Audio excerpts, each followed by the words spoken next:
Good morning सभी को, online offline सबको गुड मॉर्निंग। देखते हैं डेमो क्लास के बाद थोड़ा बहुत टाइम हेर फेर, ये दीपावली के बाद मतलब अभी तो पूरा त्यौहार ही है, समझो 4-5 दिन का त्यौहार रहेगा, धनतेरस, रूप चौदस, दीपावली। हालांकि अपना क्लास चलेगा ना, क्योंकि दिवाली बस के दिन छुट्टी रहेगा। बाकी मॉर्निंग में कौन सा इतना काम होता है ना। काम तो अपने अक्सर कर 9 बजे के बाद ही चालू होते हैं। चलो साउंड वगैरह चेक कर लिए ना, क्लास स्टार्ट करती हूँ फिर सीधा। किसी को कुछ पूछना है ऑनलाइन?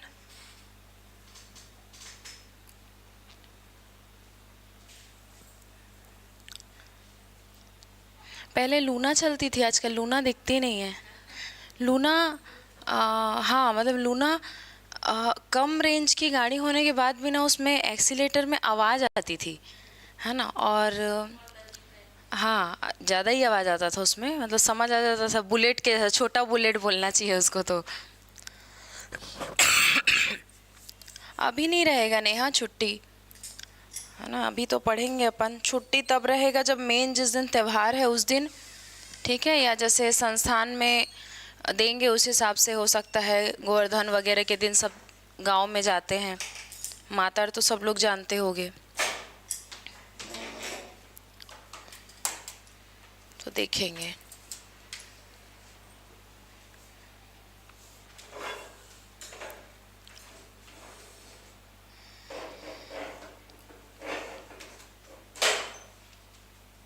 जिसको जो जो सूचना मतलब चाहिए था, कल जो जो कमेंट कर रहे थे वो लोग कॉल किए कि नहीं किए? अगर नहीं किए हो तो आज कॉल करके पूछ लेना, है ना। ठीक है, चाहे लेक्चरर का हो, व्याख्याता का हो, या हिंदी लेक्चरर की जानकारी हो, या आपको सी टेट सी जी टेट कई लोग पूछ रहे थे उसके बारे में, है ना। सब कॉल करके एक बार पूछ लेना संस्थान के नंबर में।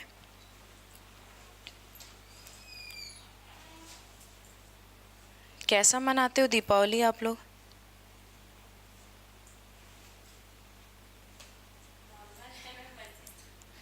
फिर भी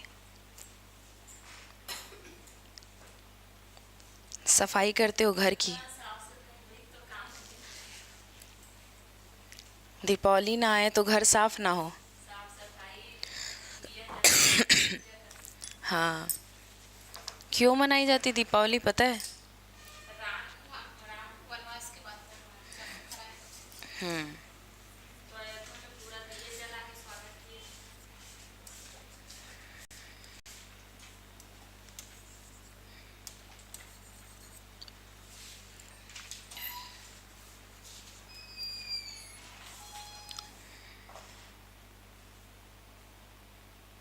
त्यौहार का मेन मकसद क्या होता है पता है? 30 त्यौहार आते क्यों हैं? ताकि लोगों में फिर से एकता आ जाए। जो लोग अलग अलग हैं, चाहे परिवार हो चाहे कोई भी हो, वो थोड़े टाइम के लिए सही, पूजा पाठ के बहाने से सही, एक दूसरे के घर नाश्ता करने के बहाने से ही, जिस भी रूप में जिसकी जैसी मंशा भावना, लेकिन हाँ थोड़े टाइम के लिए खटासें दूर हो जाती हैं।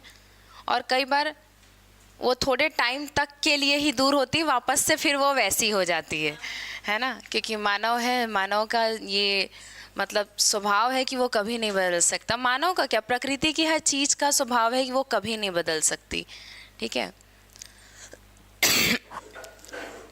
कर्म लक्ष्मी बोल रही है मैम, बस्तर दीपावली नहीं मनाई जाती, दियारी मनाते हैं। अच्छा ठीक है, बिल्कुल ठीक।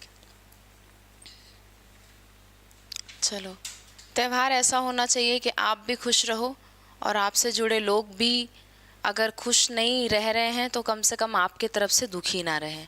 मेरा तो यही मानना है, क्योंकि इस जीवन में आप सबको खुश नहीं कर सकते, ठीक है, इम्पॉसिबल है। जो ये सोचेगा कि मैं सबको खुश कर दूं, तो भगवान भी नहीं कर सकते सबको खुश। तो हम तो इंसान है मामूली से।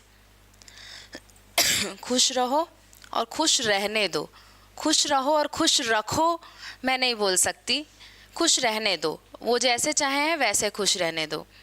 तो बस त्यौहार का मतलब यही है।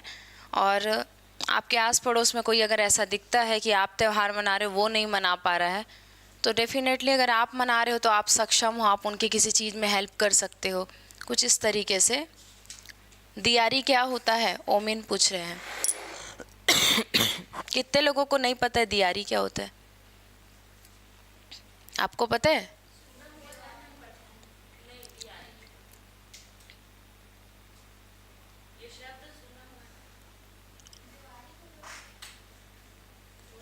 बिल्कुल घर जाएंगे, दीपावली में तो सभी घर जाते हैं, वो भी गांव। कहाँ पे है वैसे आपका सीत कुमार, कहाँ पे है आपका घर?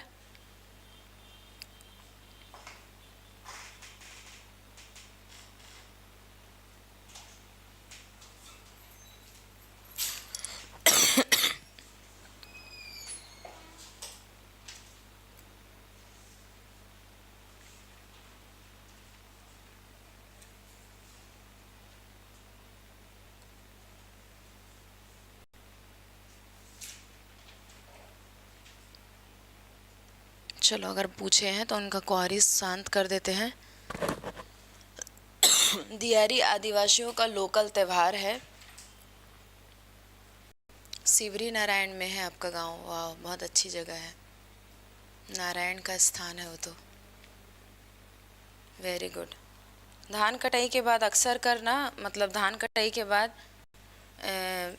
जो भी नया अनाज होता है उसके साथ मनाया जाता है क्या, दियारी त्यौहार बस्तर में। ये बात सही है कि वो वहाँ का लोक है, मतलब वहीं का त्यौहार है वो मेन। क्या करते हैं, जो उनके वो होते हैं, क्या नाम है, जानवर होते हैं, मवेशी होते हैं, उनको नहलाते हैं, धुलाते हैं, पूजा करते हैं, खिचड़ी बनाते हैं गरम गरम उनके लिए, उनको खिचड़ी दलिया मिक्स करके सब खिलाया जाता है। हाँ ठीक है। तो मुख्यतः दो चीज़ें इसमें फेमस है। एक तो क्या कि जानवरों को जो हमेशा रूखा सूखा मिलता है उस दिन थोड़ा अच्छा मिलता है, और धान कटाई के बाद होता है दियारी। मुख्यतः कहाँ मनाया जाता है, बस्तर में। हाँ खिलाते हैं, लेकिन अपन उसको दूसरे रूप में बोलते हैं, उधर खास इसके नाम से फेमस है। खिलाते हैं, अपन भी खिलाते हैं, अपन गोवर्धन पूजा के दिन खिलाते हैं। हाँ, और कई लोग उसी के दिन मातर बोलते हैं, अलग अलग जगह अलग अलग नाम है। पर दियारी जो है वो केवल बस्तर वालों के लिए ही फेमस है, और लोग नहीं जानते। जैसे अभी भी कमेंट करके कई लोग बताए ना, क्लास रेगुलर अटेंड नहीं कर पा रही हूँ, कोई बात नहीं, अटेंड करो, बाद में देख लो। बहुत प्रॉब्लम होती है मैम अभी दीपावली में काम में, मैं हेल्प करने आ जाऊँगी।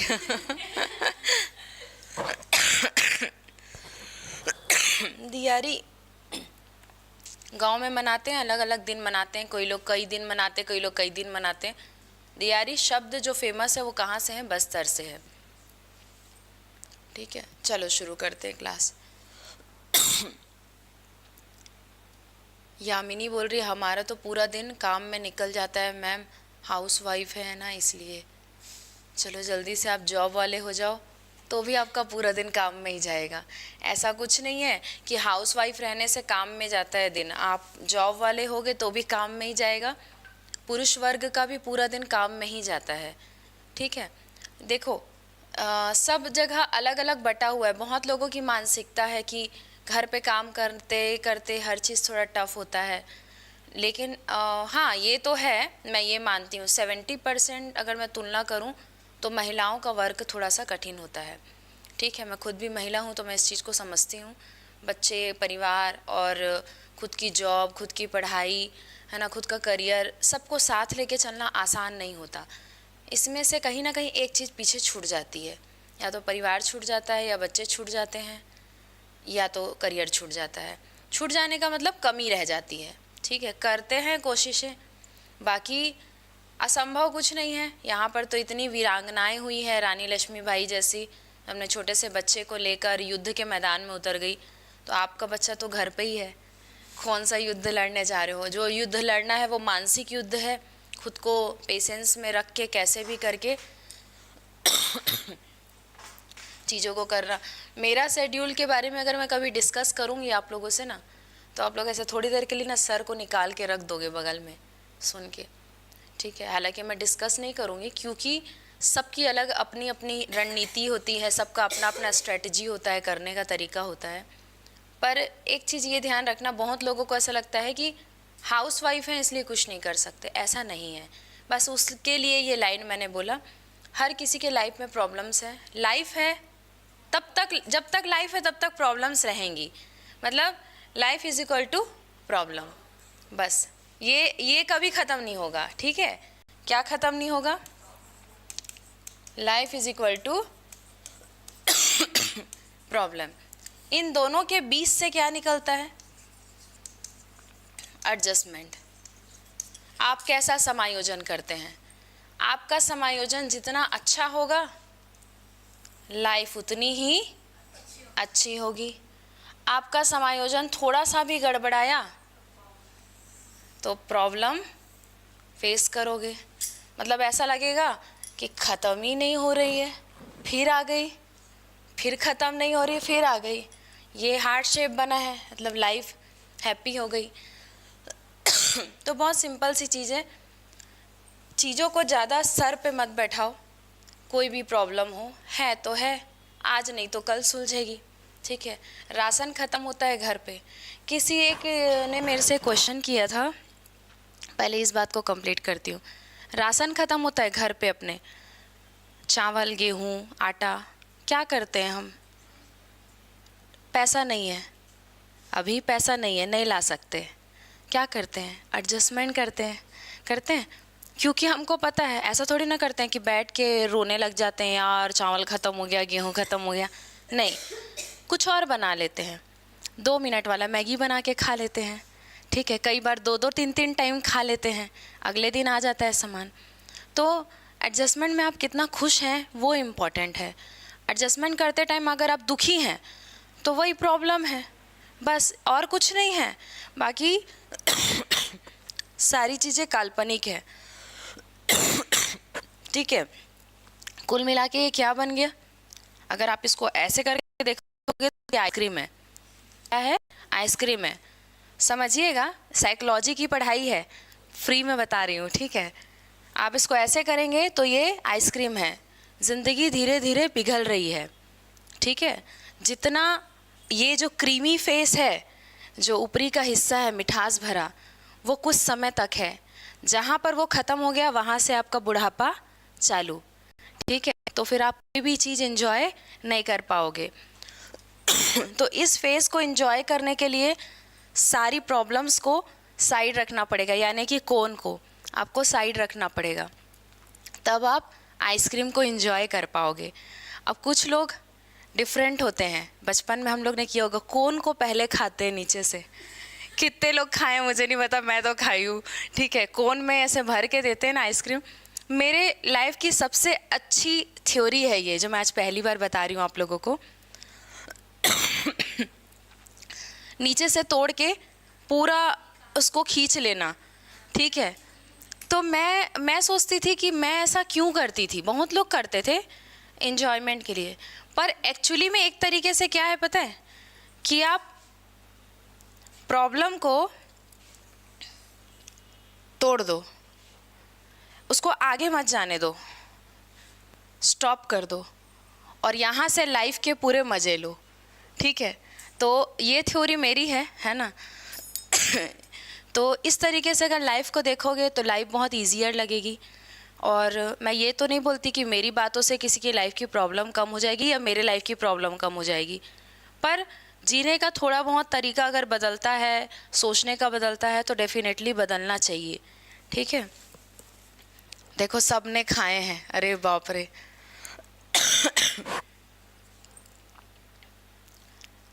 हाँ, और सबसे मज़े की बात बता रही हूँ, दुनिया को आपकी प्रॉब्लम सुनने में बड़ा मज़ा आता है, और उससे भी ज़्यादा मज़ा आता है आपको प्रॉब्लम में देखकर, ठीक है। और उससे भी ज़्यादा मज़ा आता है उस प्रॉब्लम से बच के निकल जाने में, क्यों पड़े हम उसके झंझट में। तो जब जिस दूसरों को इन्जॉयमेंट मिल रहा है, आपको नहीं मिल रहा है, आप वो काम क्यों कर रहे हो, ठीक है। तो चलो अब आज की क्लास साइकोलॉजी की क्लास हो जाएगी नहीं तो। लर्निंग एंड एक्विजिशन शुरू करने से पहले हम लोग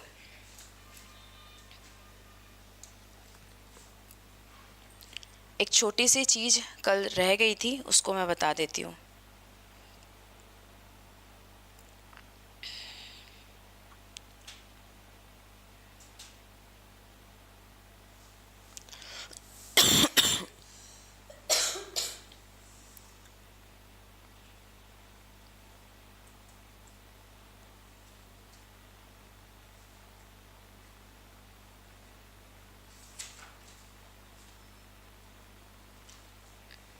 हेडिंग डालेंगे। अच्छी बात है, सब लोगों ने कोन फोड़ के खाई है आइसक्रीम तो।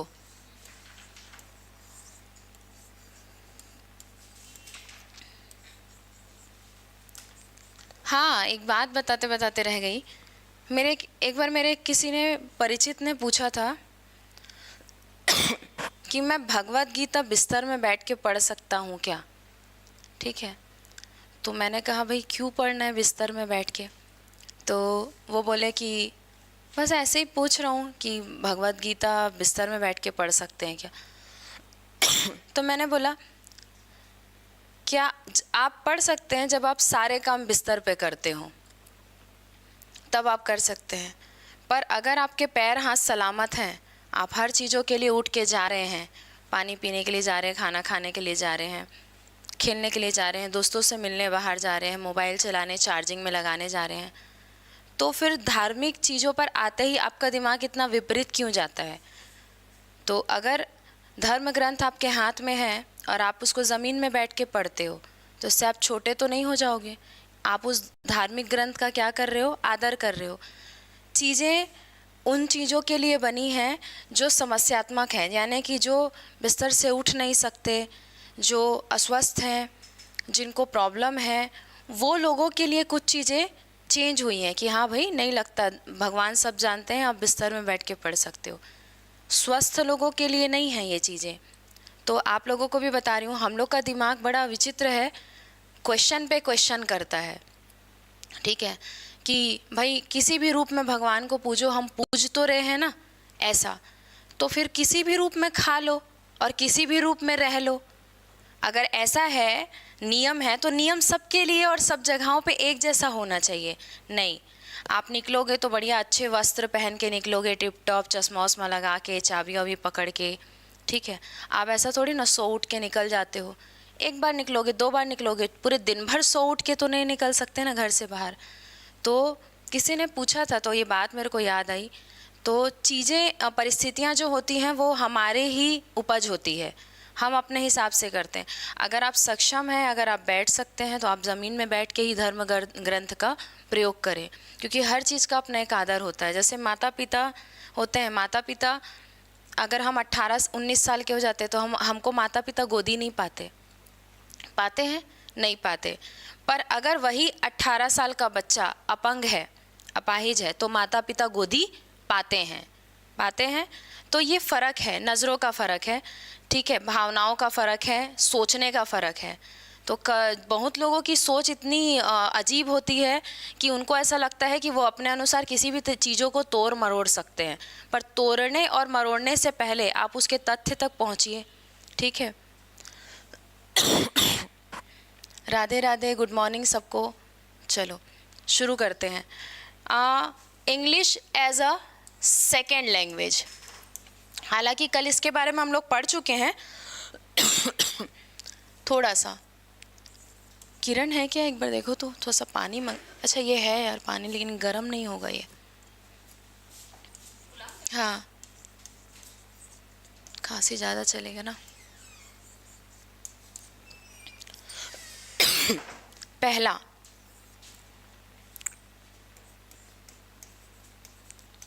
Function of English language.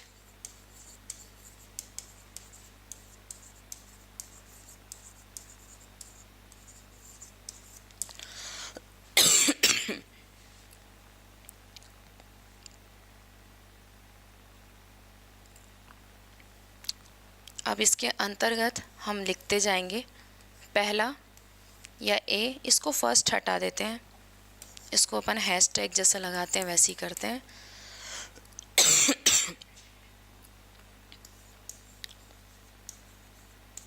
Communicative, actually क्या है ना, खांसी नहीं आती, लेकिन जैसे अपन बोलते हैं ना तो ज़्यादा चलती है खांसी। जैसे सारा दिन निकल जाता है, खांसी नहीं आती घर पे, पर जहाँ मैं पढ़ाने लगती हूँ ना, सांस की दिक्कतें आती है ना बोलने से, इसलिए।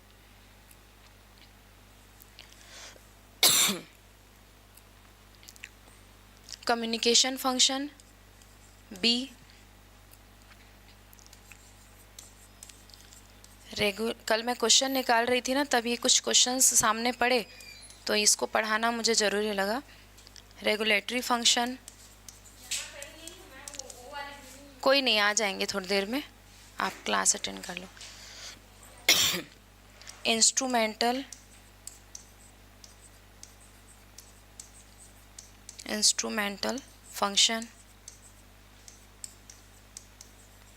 ठीक है, ये हो गया आपका डी, यहाँ पर लिख रही हूँ।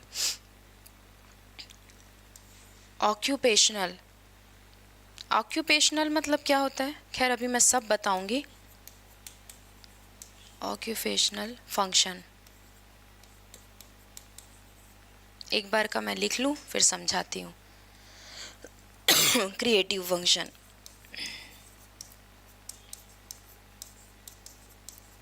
अब ये जो हम लिखे हैं ये है क्या, जब हम इंग्लिश को सेकेंड लैंग्वेज के रूप में देखते हैं तो हम ये पाते हैं कि इतने चीज़ों में इंग्लिश काम करता है। फंक्शन, फंक्शन मतलब होता है कार्य, क्या होता है, कार्य। फंक्शन ऑफ इंग्लिश लैंग्वेज किसके अंतर्गत पढ़ रहे हैं, सेकेंड लैंग्वेज के अंतर्गत, ठीक है। तो जो फर्स्ट मैंने लिखा है कम्युनिकेशन, वो सबको क्लियर है। कम्युनिकेशन मतलब क्या होता है, संचारी कार्य, संप्रेषण कार्य, संप्रेषणात्मक कार्य, ठीक है। तो हम इसको लिख सकते हैं संचारी कार्य, यानी कि एक व्यक्ति से दूसरे व्यक्ति, एक देश से दूसरे देश, एक राज्य से दूसरे राज्य पर संपर्क स्थापित करने के लिए हम इंग्लिश भाषा का प्रयोग करते हैं, ठीक है। रेगुलेटरी फंक्शन मतलब क्या होता है,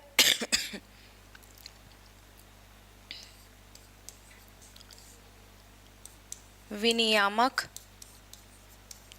कार्य। विनिमय सब लोग सुने हो, विनिमय मतलब क्या होता है, आदान प्रदान, बस वही, ठीक है। रेगुलर बेसिस पे हम जिन चीज़ों का आदान प्रदान करते हैं भाषा का, ठीक, वेरी गुड रंजना। आगे इंस्ट्रूमेंटल फंक्शन क्या होता है, वाद्य कार्य, ये बहुत इम्पॉर्टेंट था, वाद्य कार्य। अब वाद्य कार्य के अंतर्गत क्या होता है, तो याद रखना वाद्य कार्य मतलब जिसके अंदर हम औपचारिक शिक्षा लेते हैं, ठीक है। इसके अंदर थोड़ा सा लिखवा भी देती हूँ बिकॉज ये इम्पोर्टेंट लग रहा है, यहीं पर लिख लो। It is used in formal education. वाद्य कार्य मतलब होता है ऐसा जो फॉर्मल एजुकेशन में हम यूज़ करते हैं। तो इंस्ट्रूमेंटल फंक्शन मतलब हमको कुछ अलग ही समझ आएगा, हमको ऐसा लगेगा कि हम संगीत वंगीत के बारे में बात कर रहे हैं, लेकिन अगर इंग्लिश सेकेंड लैंग्वेज है और उसके सेंस में बात हो रही है तो इंस्ट्रूमेंटल फंक्शन का मतलब होता है वाद्य कार्य, यानी कि फॉर्मल एजुकेशन के लिए जो हम यूज़ कर रहे हैं, ठीक है। क्लियर है इतना?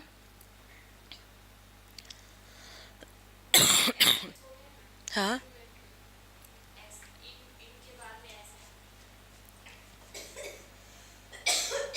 यहीं पर लग जाएगा क्या, इंस्ट्रूमेंटल, आ जाओ।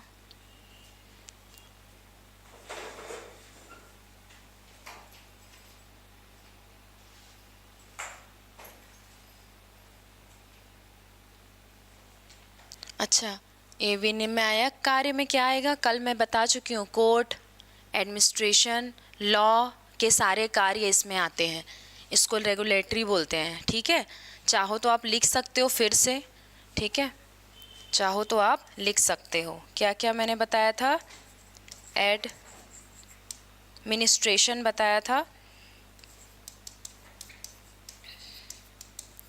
और बताया था लॉज और कोर्ट। ठीक है, कम्युनिकेशन सब लोग जानते हैं क्या होता है। ठीक है, आगे अब आते हैं ऑक्यूपेशन फंक्शन। ऑक्यूपेशन फंक्शन क्या होगा? क्या होगा? यानी कि व्यावसायिक कार्य। रोजगार मिलता है इंग्लिश की वजह से? हाँ, मिलता है। बहुत सारे संस्थाएं चल रही है इंग्लिश की वजह से, स्पोकन क्लासेस वगैरह। ठीक है, तो ऑक्यूपेशन फंक्शन इसमें आएगा। पर क्या क्या चीज़ें लोगे इसके अंतर्गत? ज़्यादा छोटा तो नहीं हो रहा है ना ऑनलाइन? एकदम छोटा तो नहीं हो रहा है ना? ठीक है, मैं असल में पहले शुरू में इसको थोड़ा वो कर दी। ऑक्यूपेशन में आप क्या क्या चीज़ें ले सकते हो? तो ऑक्यूपेशन में हम ले सकते हैं बिजनेस, कॉमर्स। ठीक है, और क्या ले सकते हैं? साइंस और टेक्नोलॉजी। ठीक है, टेक्नोलॉजी। कुछ चीज़ों को मैं बोल दी हूँ तो आप लोग थोड़ा सा लिख लेना। एक और करते हैं, फिर इसके बारे में थोड़ा सा बात कर लेंगे। Creative function. क्रिएटिव मतलब क्या होता है? रचनात्मक कार्य। रचनात्मक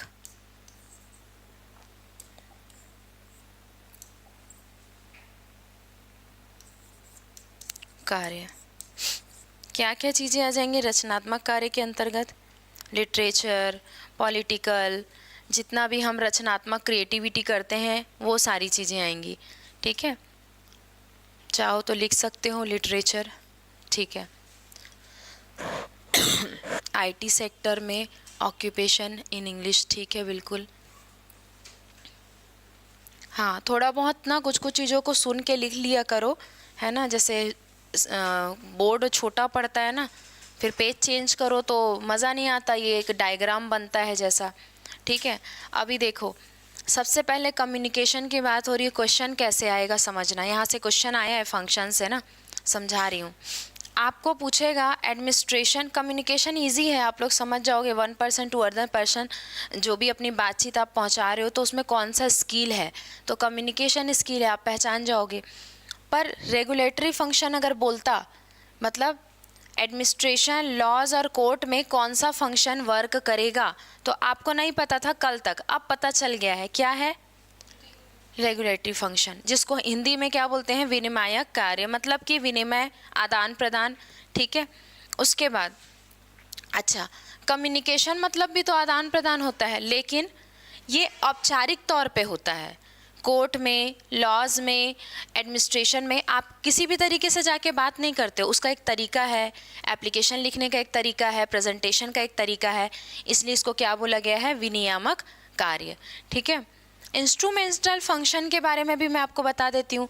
कल तो मैंने बताया है आपको हायर एजुकेशन के लिए ज़रूरत पड़ती है करके, बट उसको दूसरे वे में अगर फंक्शनल रूप में पढ़ो तो क्या कहलाता है वो? Instrumental function. तो आप ऐसे देखोगे तो सोचोगे इंस्ट्रूमेंटल, यार वाद्य यंत्र के बारे में बात हो रही, संगीत वगैरह, ये तो नहीं आएगा। तो नहीं, औपचारिक शिक्षा हेतु हमको क्या चाहिए? ये फंक्शन, मतलब इस फंक्शन के रूप में कार्य करता है। ठीक है,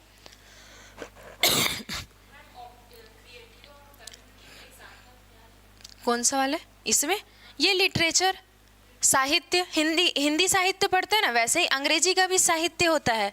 साहित्य का मतलब क्या होता है? चीज़ों को बहुत सुंदर तरीके से, पूर्ण रूप से पढ़ना। हिंदी हम जो पढ़ते हैं वो ऊपर ऊपर से पढ़ते हैं। हिंदी बहुत वृहद है, आप हिंदी को 5 सालों में भी नहीं ख़त्म कर सकते, इतनी बड़ी है हिंदी। तो वो क्या है? उसका साहित्यिक रूप है। तो उसी तरीके से क्रिएटिव फंक्शन में क्या आएगा, रचनात्मक कार्य, यानी कि हिंदी लिटरेचर, पॉलिटिकल, ये सारी चीज़ें जो इसमें आएगा, ठीक है। ऑक्यूपेशन मतलब व्यावसायिक कार्य में भी ये अपनी भूमिका निभाता है इंग्लिश, ठीक है, जैसे बिजनेस, कॉमर्स, साइंस, टेक्नोलॉजी, ये सब में, ठीक है।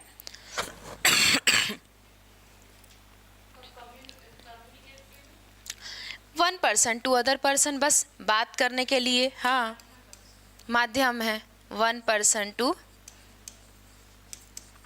अदर पर्सन, ठीक है।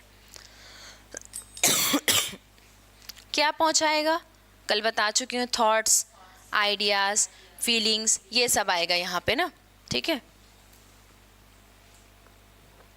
आगे बढ़े।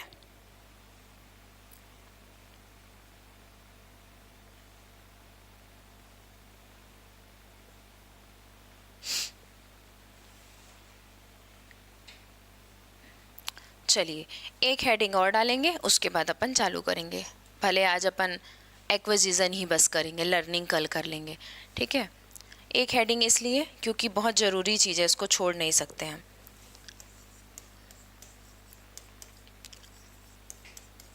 Importance of English language.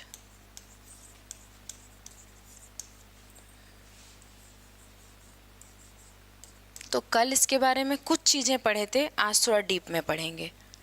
First point Hindi में भी बताते जाऊंगी, इंग्लिश में भी बताऊंगी, क्योंकि ये आपका भाषा कंप्लीट, यहाँ पे लैंग्वेज कंप्लीट हो जाएगा, ठीक है।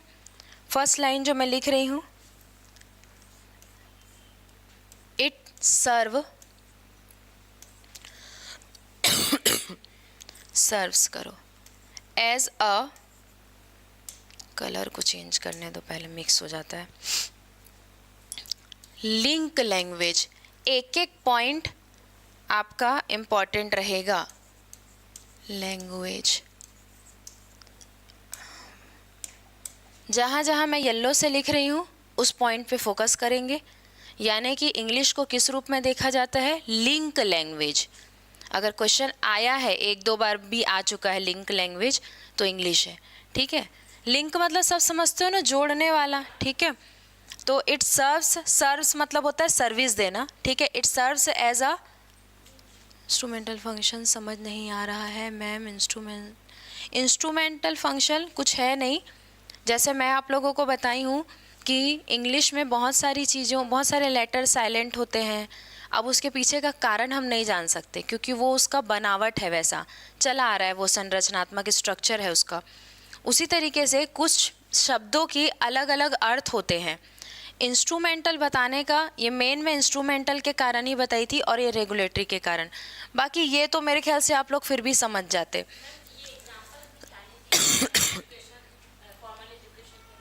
यही जो अपन हायर एजुकेशन कल में बताई, यानी कि उच्च शिक्षा, उच्च शिक्षा आप इंग्लिश में ले सकते हैं, लेते हैं, मतलब वो हमारा नीड है कि हम बचपन में जैसा भी पढ़ें, लेकिन हायर एजुकेशन हमारी किस में होनी चाहिए, इंग्लिश में। आत्मानंद के जॉब के लिए आपने देखा होगा, वहाँ पर एक मांगता है क्या, 10वीं से 12वीं आपका इंग्लिश मीडियम रहना चाहिए। देखो आत्मानंद इतना बुरा नहीं है भाई, ऐसा नहीं बोलता कि पूरा इंग्लिश में आओ, पर हायर एजुकेशन आपका इंग्लिश में होना चाहिए, बस वही बात है ये, ठीक है। अगर आप इंग्लिश मीडियम के टीचर बनने जा रहे हो, तो आपका जो बेस है वो इंग्लिश होना चाहिए। उसको कैसे पता चलेगा कि आप हिंदी मीडियम के हो तो आपको इंग्लिश आती है कि नहीं आती है, ठीक है। तो इसी से हम थोड़ा पता लगाते हैं कि उसका बेस इंग्लिश है। तो ऐसा नहीं है 9th तक आप हिंदी मीडियम में पढ़ो, बट अगर आपका 10th के रिजल्ट के बाद 12th तक का और हायर एजुकेशन आपका इंग्लिश मीडियम में है, तो आप क्वालिफाइड हो उस जॉब के लिए। तो वही चीज़ है, it is used for formal education.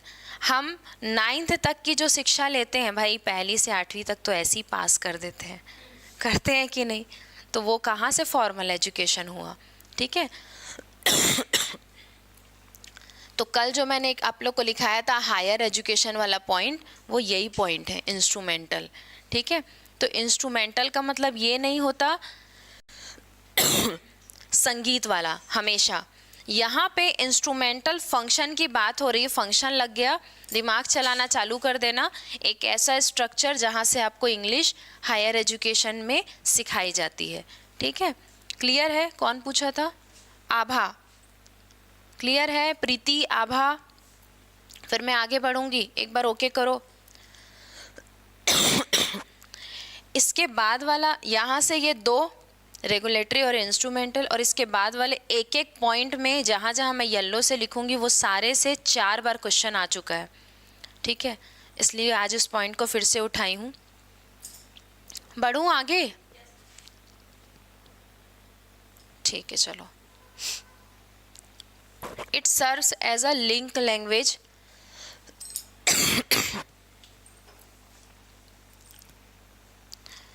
for inter-state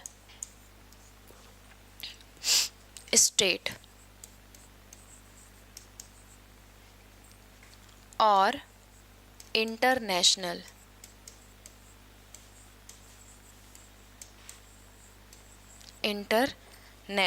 communication।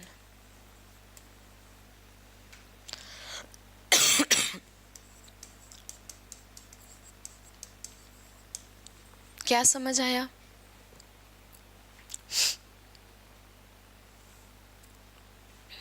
इसको मैं बिल्कुल बताऊंगी भाई, इम्पोर्टेंट है ये। इंटर स्टेट मतलब क्या होता है? अंतर्राज्यीय, अंतर्राज्यीय। और इंटरनेशनल मतलब अंतरराष्ट्रीय। फ़र्क समझ आ गया ना? नेशनल है और वहाँ स्टेट है, तो इंटर मतलब होता है अंतर, तो अंतर्राज्यीय और अंतरराष्ट्रीय, ठीक है। हाँ, लिख लेंगे इसको। यह अंतर्राज्यीय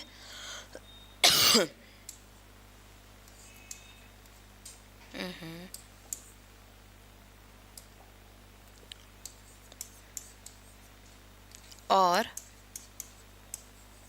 अंतर्राष्ट्रीय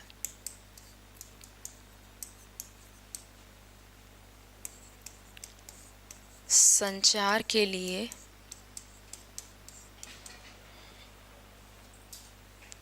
एक संपर्क भाषा है। संपर्क भाषा है। अब सबको समझ आ रहा होगा, लिंक लैंग्वेज, संपर्क भाषा, ठीक है। तो कभी भी इंग्लिश के लिए अगर ये क्वेश्चन आता है तो ध्यान रखना, ठीक है। और ये मैं इसलिए लिखा दी हूँ कि इंटरनेशनल कम्युनिकेशन और आपका इंटर स्टेट को क्या बोलते हैं, इसलिए लिखवा दी हूँ। तो लिंक लैंग्वेज और संपर्क भाषा, ठीक। सेकेंड पॉइंट डालेंगे।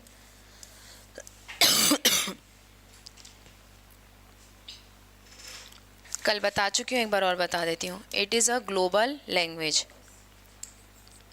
सबको पता है ग्लोबल मतलब क्या होता है?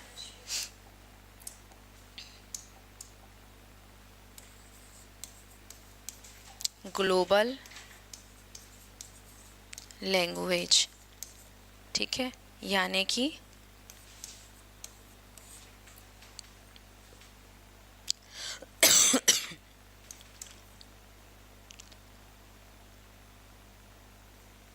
इसको ना वैश्विक भाषा।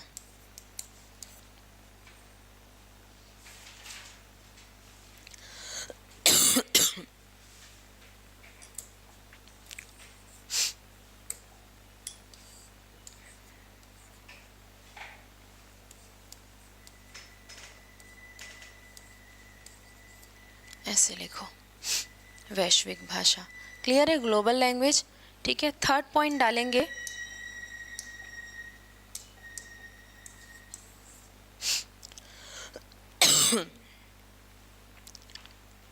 It is a language of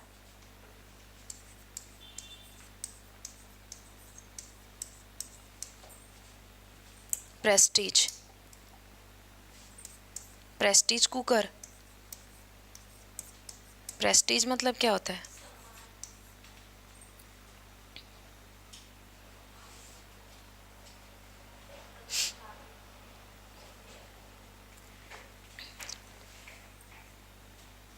Prestige यानी कि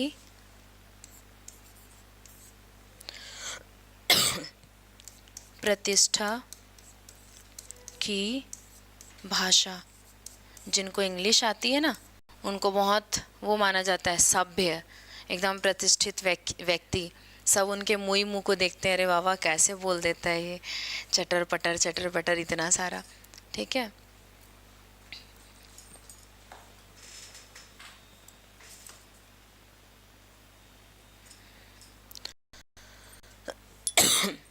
तो क्लियर है, link language, global language, Prestige, 3। चौथा नंबर डालेंगे सब लोग।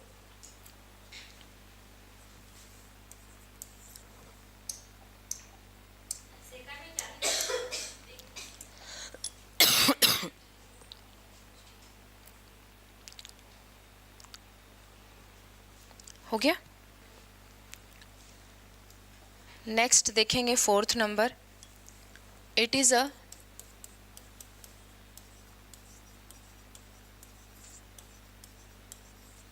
Language of science and culture.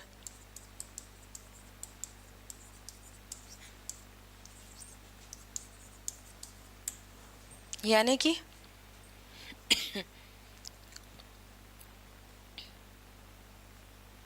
क्या होगा बताओ, इसको भी मैं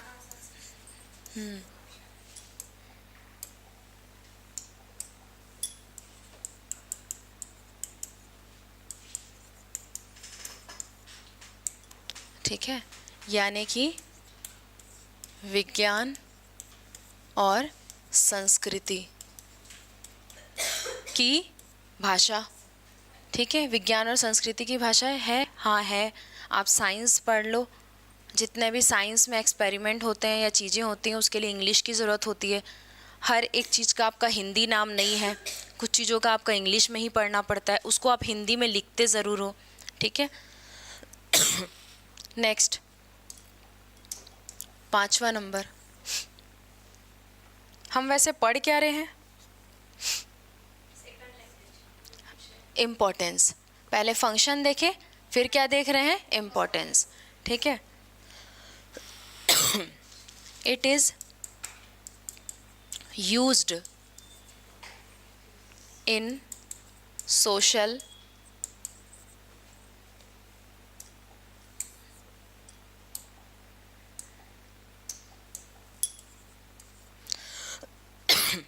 social and intellectual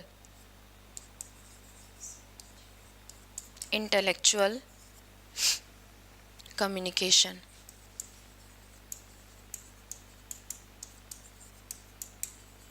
इसका मतलब क्या होता है? बौद्धिक। इंटेलेक्चुअल मतलब होता है बौद्धिक, आ चुका है पेपर में।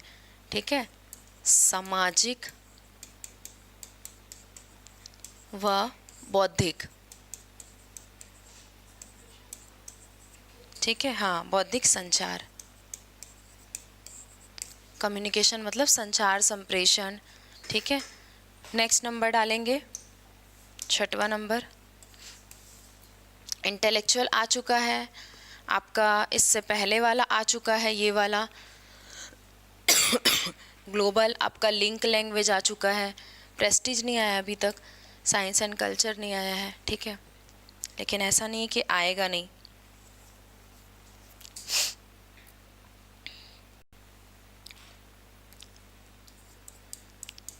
इट इज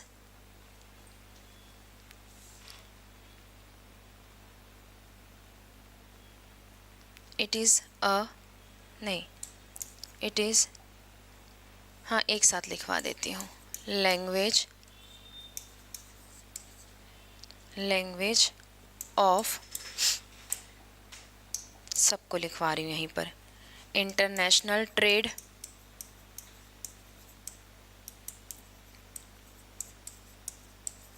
कॉमा कर करके लिखते जाना, इंडस्ट्री। ठीक है, लिटरेचर, एक बार अभी पढ़ाते समय भी बताई हूँ, ठीक है, फंक्शन में लिटरेचर कहाँ पे आएगा, क्रिएटिव में ना, याद रखा करो।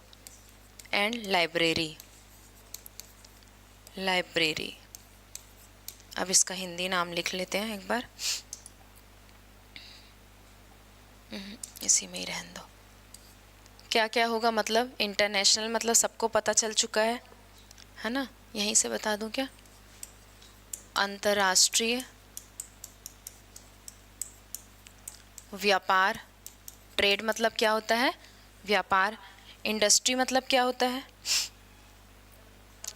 उद्योग, है ना, इंडस्ट्री मतलब क्या होता है, उद्योग। लिटरेचर मतलब क्या होता है, साहित्य, ठीक है।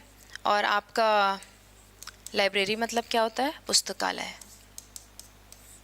ये सब में भी इंग्लिश जो है अपनी महत्वपूर्ण भूमिका निभाता है, ठीक है।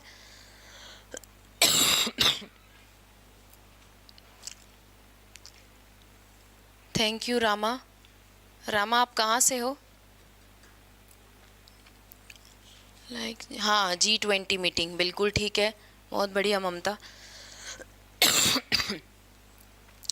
अंतर्राष्ट्रीय व्यापार G20 मीटिंग किस में होता है, किस भाषा में होता है, वो भाषा जिसमें सब लिंक कर सके, तो वहाँ लिंक भाषा में भी आ सकता है, इंटरनेशनल ट्रेड में भी आ सकता है, ठीक है। आगे बढ़े, कौन सा नंबर है, छठवां, सातवां नंबर डालेंगे।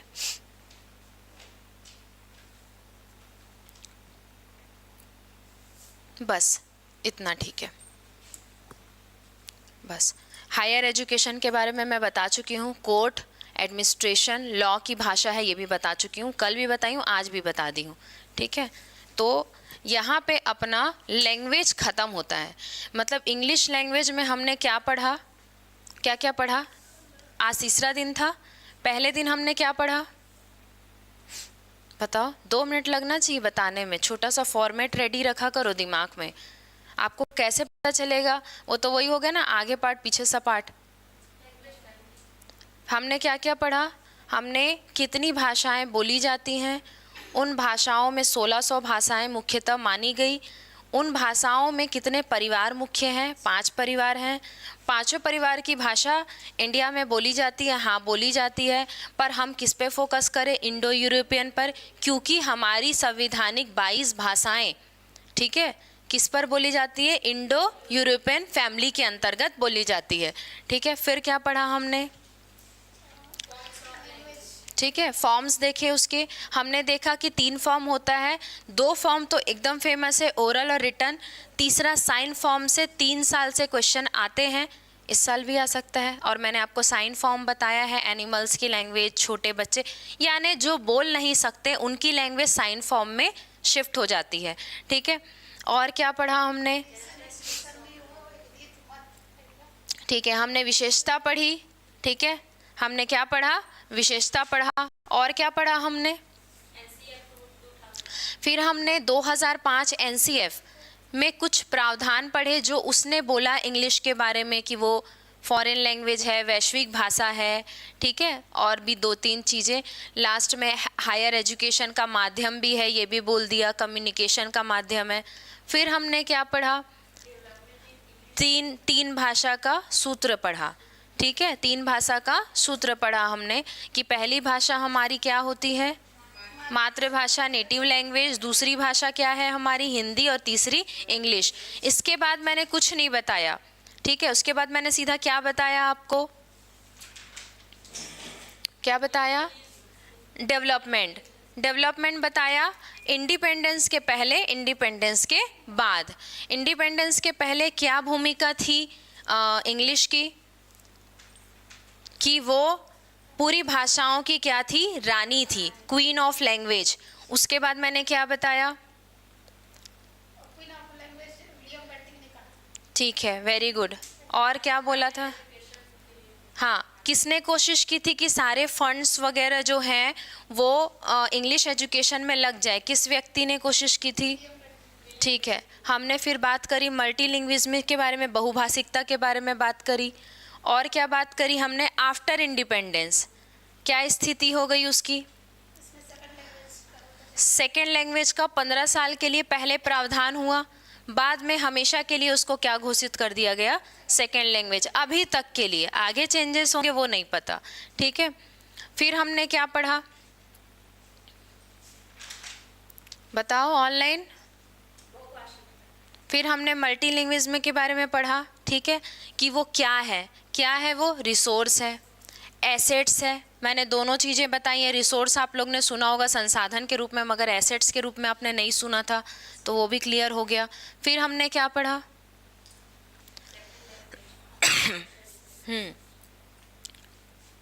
एक मिनट ना, बस ऐसे ही शॉर्ट फॉर्म में लिख लिख के बताओ, जो मैं बोल रही हूँ उसका एक एक पॉइंट लिखो बस, ठीक है।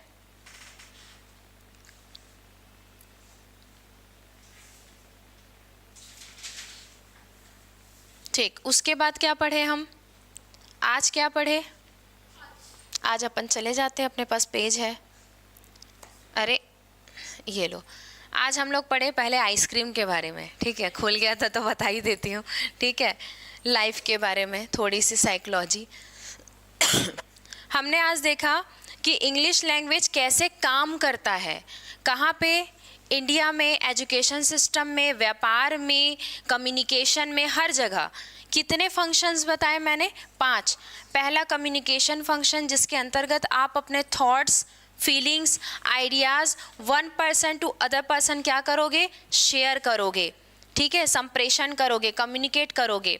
दूसरा मैंने बताया function regulatory function. Regulatory function क्या है, जिसके अंतर्गत हम लोग एडमिनिस्ट्रेशन, कोर्ट और लॉ के जितने भी वर्क होते हैं वो सब करेंगे। इंस्ट्रूमेंटल फंक्शन में क्या आता है, हायर एजुकेशन, जितनी भी फॉर्मल एजुकेशन होती है, मतलब शिक्षा, जहाँ पे बच्चा स्कूल जाता है, बुक्स कॉपी होती है, सामने टीचर होते हैं, उसको बोलते हैं फॉर्मल एजुकेशन, ठीक है, प्रॉपर वे में जो हम लेते हैं। तो ये जैसे अभी आप लोग पढ़ रहे हो, ये फॉर्मल एजुकेशन है, और आप लोग हायर एजुकेशन में हो, ठीक है, तो इंस्ट्रूमेंटल फंक्शन में आएगा। ऑक्यूपेशनल फंक्शन में क्या आएगा, आपका बिजनेस, कॉमर्स, साइंस, टेक्नोलॉजी, इसमें भी इंग्लिश बहुत बड़ी भूमिका निभाता है। क्रिएटिव फंक्शन में क्या आएगा, लिटरेचर, पॉलिटिकल, ठीक है, तो ये चीज़ हो गई। उसके बाद हमने देखा इम्पोर्टेंस, पहला ये किस रूप में काम करता है इंडिया में, लिंक लैंग्वेज। दूसरा किस रूप में काम करता है, ग्लोबल लैंग्वेज, यानी कि वैश्विक भाषा। उसके बाद किस रूप में काम करता है, प्रेस्टीज, प्रतिष्ठा के रूप में भी देखा जाता है इस भाषा को। फिर किस रूप में देखा जाता है, साइंस एंड कल्चर, ठीक है। उसके बाद सोशल एंड इंटेलेक्चुअल। सोशल सबको पता है, इंटेलेक्चुअल नहीं पता था तो मैं बता रही हूँ, बौद्धिक, ठीक है। इंटरनेशनल ट्रेड, इंडस्ट्री, इंडस्ट्री मतलब होता है उद्योग में, ठीक है। लिटरेचर, साहित्य में, और आपका लाइब्रेरी में भी महत्वपूर्ण भूमिका निभाता है। अब इस लैंग्वेज जितना मैंने पढ़ाया 3 दिन में, इसके बाहर से क्वेश्चन नहीं आता, इसी में से आएगा। ज़्यादा से ज़्यादा घुमाने का प्रयास करेगा अन्य शब्दों से, तो मैंने जो आपको येलो से या गोला कर कर के जो मैंने बताया है, उस पॉइंट्स को आप नहीं छोड़ेंगे, एंडिंग तक दिमाग में बैठा के रखेंगे उस मेन पॉइंट को, क्योंकि अगर आप उस पॉइंट को देखेंगे आपको ऑटोमेटिक सार समझ आ जाएगा। जैसे कि हम लोग एक पिक्चर का नाम बोलते हैं DDLJ, तो DDLJ पिक्चर का नाम बोलते ही, इतना सा नाम बोलते ही क्या आता है दिमाग में, पूरी पिक्चर आ जाती है।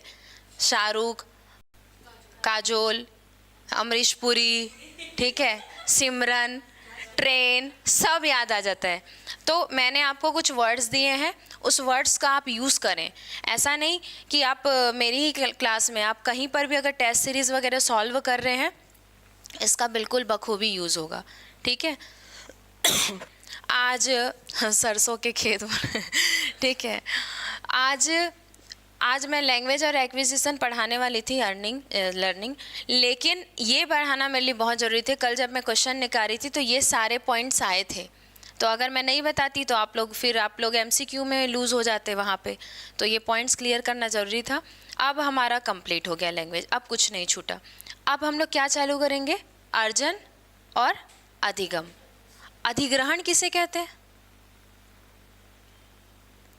अर्जन और अधिगम तो ठीक है, अधिग्रहण किसे कहते हैं। हिंदी पेडागॉजी पढ़ चुके हो ना आप लोग, तो अधिग्रहण कैसे नहीं पता। ऑनलाइन क्लास ओवर करेंगे, बस मेरे को ये बताओ अधिग्रहण मतलब क्या होता है? जो पहले बताएगा उसी का मान्य होगा, बाकी का बाद में मैं नहीं देखूंगी। वेरी गुड ममता, बहुत बढ़िया।